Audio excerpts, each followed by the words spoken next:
All right, Krystal, what's on your radar? Well, as part of their endorsement process, the New York Times editorial board asked candidates running for mayor a relatively simple question.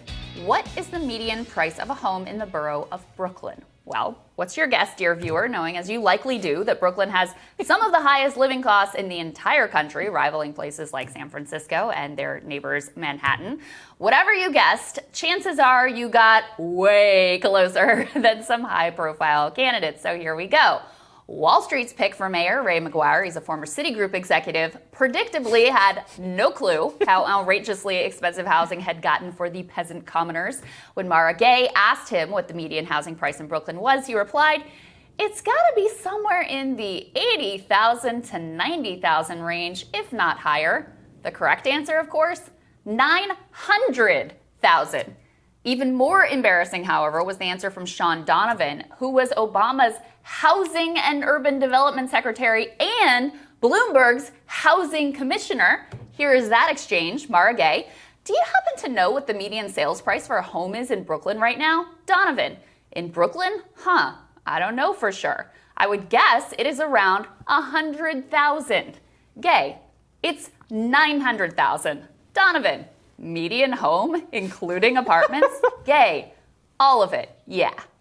Apparently, Donovan was embarrassed enough by his answer to email after the fact clarifying that he was referring to the assessed value of Brooklyn homes, not what you could actually purchase one for. Okay, dude, sure. Just think about this for a second. Donovan is supposed to be one of the nation's top experts on housing in general and affordable housing in particular, knowledgeable enough to be put at the top of our national bureaucracy to deal with exactly those issues. And he is totally and utterly clueless. As Monica Klein asks on Twitter, how can you fix the city's housing crisis if you are this oblivious?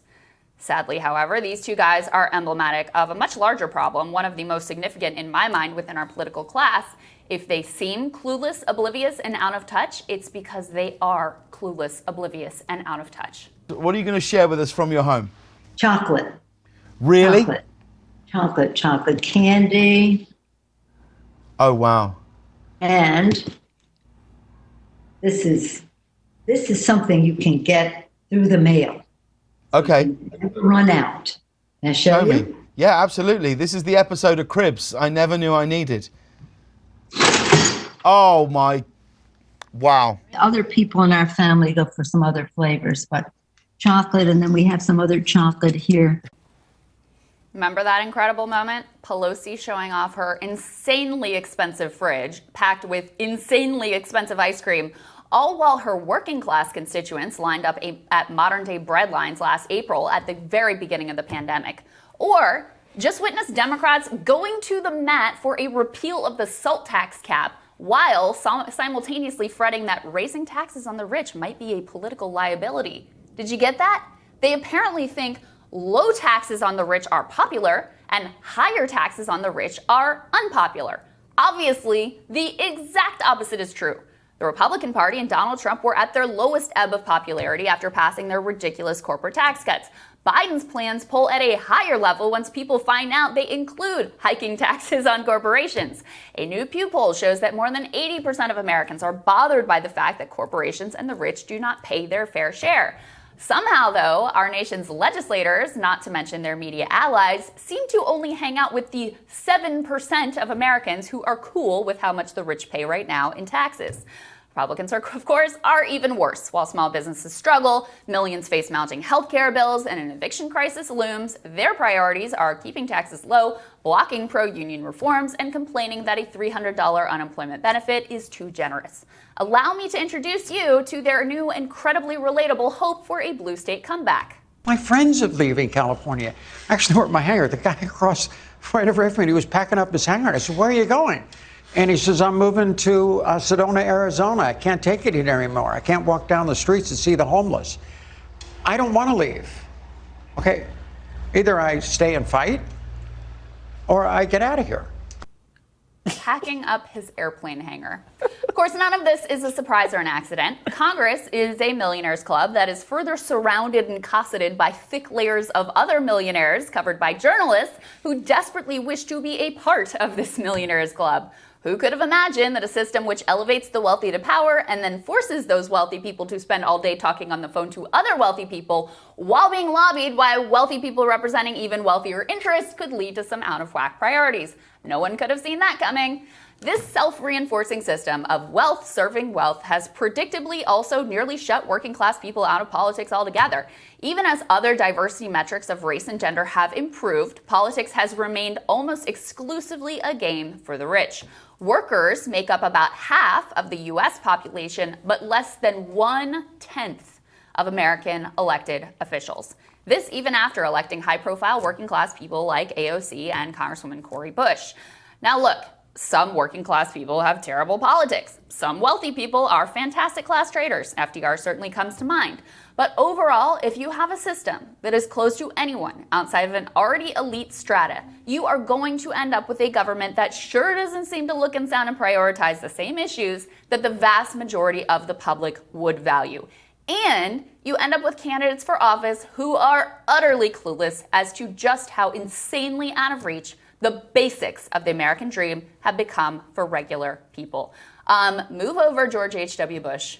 Because the level of clues, imagine thinking you could buy something in Brooklyn for $80,000 or $100,000. Like, I haven't lived in New York for years now, and I could have come way closer. Like, anyone who knows anything about America knows how incredibly expensive it is to live in places like Brooklyn or Manhattan or Silicon Valley or San Francisco. Yeah, I would have said $1 million, which apparently was pretty correct. I know everybody's pissed at Andrew Yang right now, but he actually got it right in the way that he put it in his piece. He was like, look, I think he's like median house price in terms of that, because that's another thing, which is that median matters a lot in New York because of the way that everything is skewed in terms of the ultra wealthy or not. But I found it hilarious that the former HUD secretary for Barack Obama did not know the average home price. The Brooklyn Borough president, Eric Adams, did not know the average home price. I'm like, what's going on?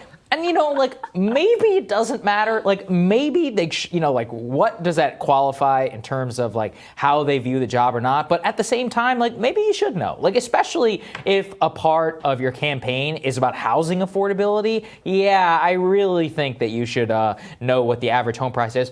Or if you don't know, be like, look, all I know is it's too high. Why don't you just say that? You know, right. Like, what are you doing? $80,000. It's crazy. It's probably the price of that guy's car, so he probably conflated it. Blows my mind. Yeah. And again, look, if you're in the ballpark, look, no, it's very unlikely you're going to get it exactly. Andrew Yang got lucky. Yes. He put out there a guess. He's a numbers guy. He just bought a place relatively I didn't recently. know that, so that's probably why. So so he's been in the market, and you're right. I am very unhappy with Andrew right now because of his comments on Israel, but on this thing, he did get the answer right. But just imagine Obama's former HUD secretary, Bloomberg's former housing commissioner. So in New York. Had no idea. And these are the people who we're supposed to look to as experts on these issues, who are supposed to be at the top of the pyramid in terms of their knowledge and their direction for the country. The fact that he was not even remotely in the ballpark, it does say a lot. It is incredibly revealing. In fact, now I would love for this question to be asked of like every member of Congress. Oh yeah, I agree. Of their district, yes. I would love for Nancy Pelosi to get this exact same question and see what she says, especially like New York and California, people around here. This is a very expensive cost of living area as well. Basically, every major city has just gotten insanely expensive. And part of that is, housing stock, part of it is zoning regulations, part of it is the fact that you have all these like private equity giants and everything bidding up the cost of housing right now. So there are a lot of factors that go into play. It's also an issue that doesn't get nearly enough attention because when you talk about like people day to day and what their concerns are, what impacts their lives, and also one of the only ways to build middle class wealth in this country moving forward, it's all in the housing stock, and it gets very little attention, clearly, from legislators, policymakers, and those who would aspire to major positions of power. Yeah, that's correct. Coming up, we've got Marshall Kozlov, Max Alvarez joining us for Team Rising. That's when Rising returns.